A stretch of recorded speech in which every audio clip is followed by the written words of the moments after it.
Greetings and welcome to the Knife Magazine YouTube channel. Today, a quick look at a really interesting antique knife that just passed through our offices. This knife is what we call an Anglo-Saxon Whittler. Actually, what an Anglo-Saxon Whittler is a large sleeveboard Whittler. It doesn't apply to smaller Whittlers. This particular knife measures about 4 inches or so closed, maybe 4 1/8, and was made by George Wuston Son of Sheffield, England, who was a major exporter of knives to America from the first third of the 1800s on up till the 1970s. This knife was made after 1891 as evidenced by the country of origin mark on the tang stamp, which was a requirement of the McKinley tariff that was introduced in about that time, 1890, 1891. Again, this knife has a pickbone handle. It has 2 smaller blades, a manicure blade and a pen blade, and a master blade that is fully etched.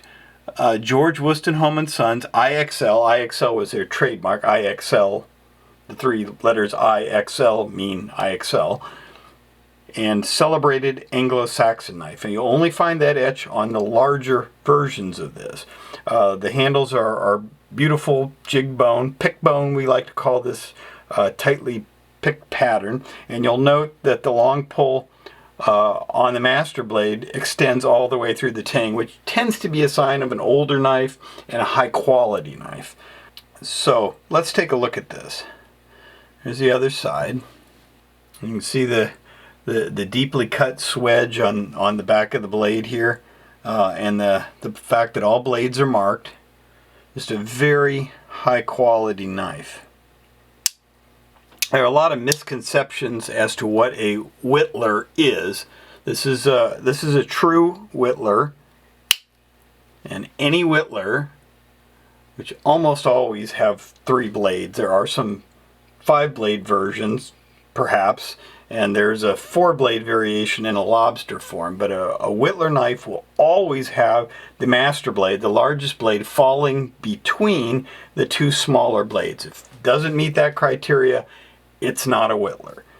There's a more detailed explanation of Whittlers on the Knife Magazine website in our glossary section, where it talks about split back spring Whittlers, of which people like to call these split back spring Whittlers. Technically, this is not a split back spring Whittler. I would call it a tapered spacer Whittler or something to that effect, because there are knives from the 1800s that have a single spring operating 3 different blades, which are actually split down the middle. And if you're not aware of the existence of those, you might call this a split back spring Whittler.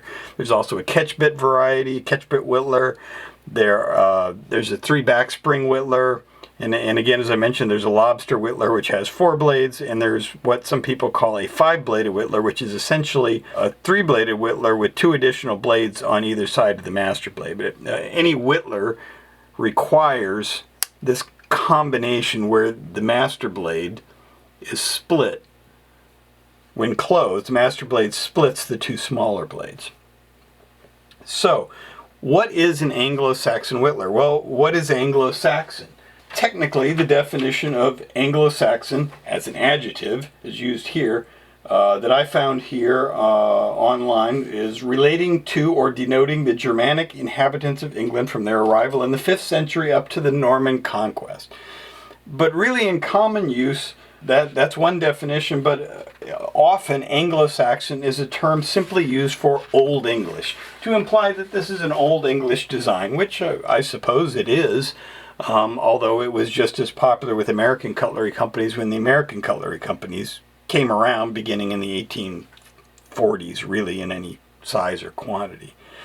But again, a really wonderful, high-quality English-made knife, circa 1890, 1900, 1910, and an Anglo-Saxon Whittler. Some American companies made this pattern as well, in this size. Again, Anglo-Saxon has to be large. Case is one, Primble is another. Gee, I don't know how many others there are. Chip in the comments if you can think of any other American companies made this, or some German companies, and of course, obviously there were English companies that made it.